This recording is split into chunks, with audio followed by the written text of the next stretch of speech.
signs. They're everywhere these days, along highways, byways, cross streets, back streets, vying for our attention, telling us where to go, what to buy, where to eat, even who to vote for.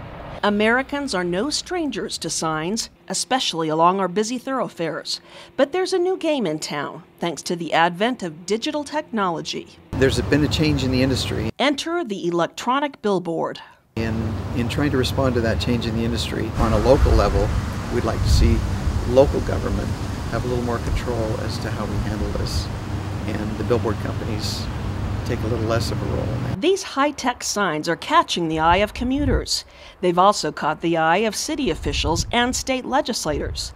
The winking, blinking billboards may be effective for advertisers and lucrative for billboard companies.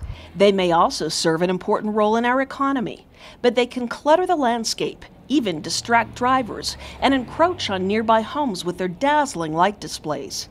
Municipalities statewide want to maintain local control over the placement of digital billboards. In fact, over all billboards. The city has looked at its billboard policy and are currently involved in coming up with a billboard law for Layton City, or ordinance for Layton City, that will enable us to be able to place billboards, these billboards, the lit billboards, where we want them placed. They ought to be completely away from residences.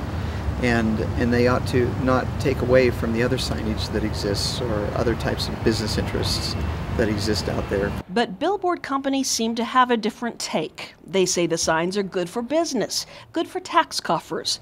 They also believe it's a matter of free speech and free enterprise. During Utah's 2012 legislative session, lawmakers considered House Bill 87, a measure which would have prohibited cities from enacting or enforcing any restrictions on billboards. The measure passed the House and was slated for a vote in the Senate, but died in the final hour. The issue in some form is likely to be reconsidered, however, in the upcoming session. I think the procedural protections have gone too far for billboards. Land use expert for the Utah League of Cities and Towns, Jody Hoffman, says restricting or removing any type of billboard can be an expensive proposition for Utah's municipalities. But it's not just regulation of digital billboards challenging cities and towns. Local jurisdictions are also charged with the responsibility of making sure that views of existing billboards remain unobstructed, regardless of who owns the land around them.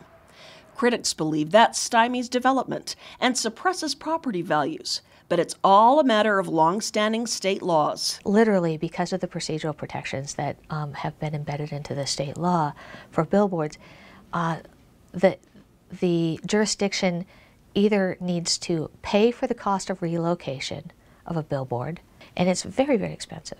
In fact, it's almost cost prohibitive for most jurisdictions. The law shouldn't say that if the billboard company loses its lease and the property owner no longer wants them there, that somehow it's the city's or the public's responsibility to relocate the board and pay the cost of relocating the board. Back in the 1960s, First Lady Lady Bird Johnson championed what was known as the beautification of America.